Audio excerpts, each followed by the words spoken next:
Sienna was diagnosed when she was 9 months old. As a parent, you can't just give up, so we were desperately searching for treatment options for her anywhere in the world, and unfortunately there really wasn't.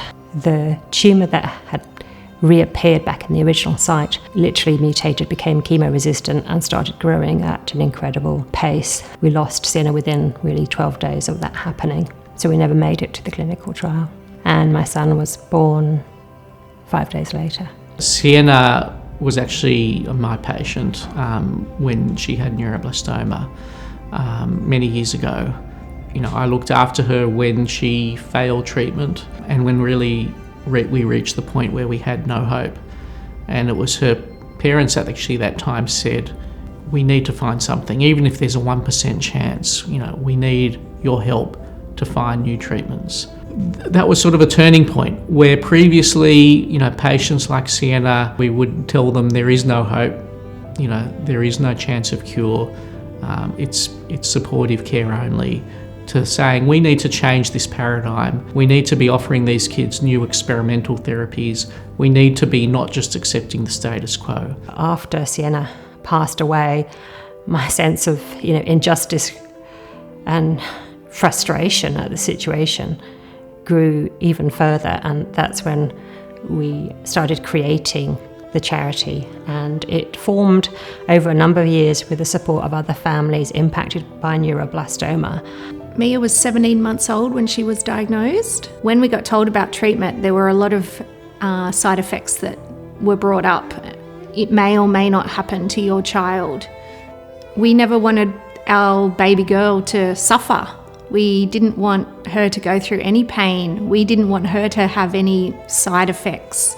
The clinicians have to give high doses of chemotherapy, immunotherapy, surgery, radiation. Every tool in the armamentarium that clinicians have is thrown at these children. The mainline treatments of neuroblastoma even today are very harsh chemotherapeutic agents that damage every rapidly growing cell in the body. Why should children have to suffer all those treatments and then ultimately not survive?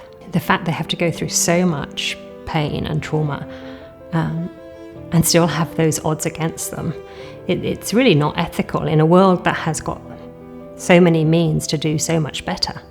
Now that I've grown up, I can see the side effects that it has when I was little, like scoliosis, hearing loss, also just a lot of out of school.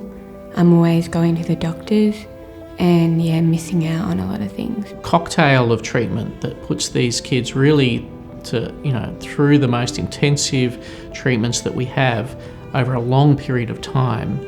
Ultimately, many of these tumours are resistant or will relapse after that therapy. So we really need a lot of research and investment to try and improve the outcome for these kids. There are a number of breakthroughs on the horizon.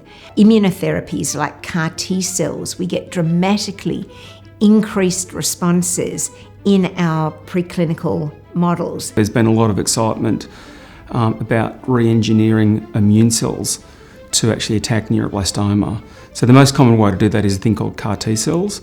Been a number of successful research programs that have been reporting results where kids with relapsed and refractory high-risk neuroblastoma have actually had really outstanding responses to this type of immunotherapy or CAR T cells.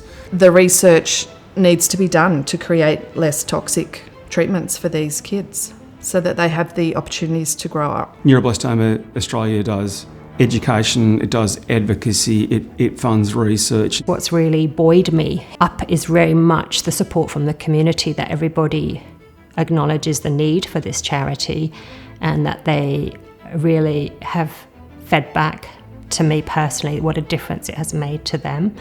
But on top of that, obviously, is our mission to find a cure for neuroblastoma.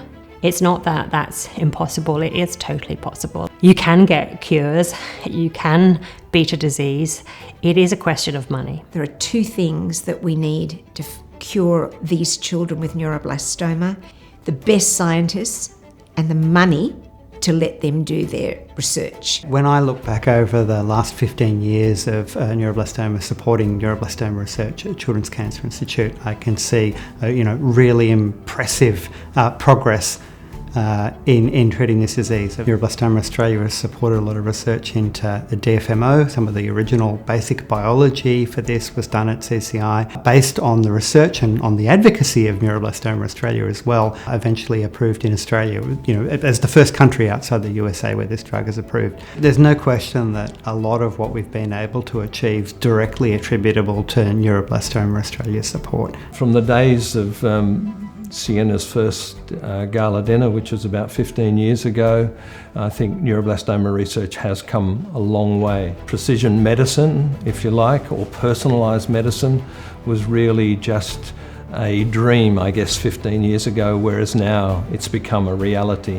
What really shines through is taking what's been a dreadful experience, obviously, for one family, but actually being able to use that for positive, and with passion, advocacy, commitment, building a team, you can make a real difference. For me, being in that community helped me understand that there is actually hope. What initially started off as a really, lonely, dark, kind of isolating experience, being part of and being aware of Neuroblastoma Australia and the supports that they had really helped me understand that there are people that understand what I'm going through.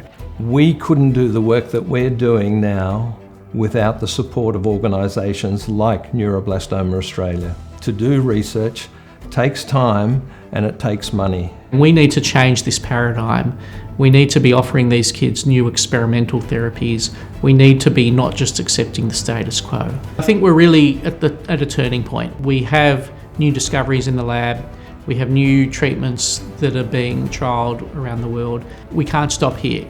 We are now just above that 50% cure rate, but I think really feel in the next 10 years we can get closer to that 100%. So we're holding Sienna's gala dinner this year because she'll be turning 18, and for me that's a really significant milestone.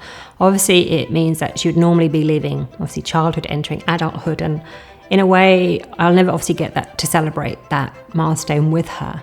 And it's very easy once a child has passed away to not talk about these milestones because society almost expects you not to talk about them because your child's dead. In reality, your child is always with you, and I want to celebrate her 18th birthday. I want to celebrate the fact that we have achieved a lot thanks to Sienna, thanks to her legacy. It's children like Sienna who give us the inspiration, who make us get out of bed every morning to try and do better for the next child who walks through the door.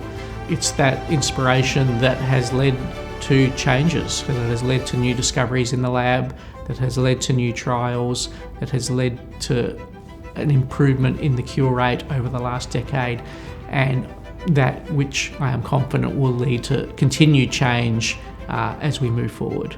Sienna is a symbol of all the things that we haven't yet achieved. She's a symbol of all the things that we have to do better. She's a symbol of hope that we will have fewer families like Sienna and more of these children going on to live long, healthy lives.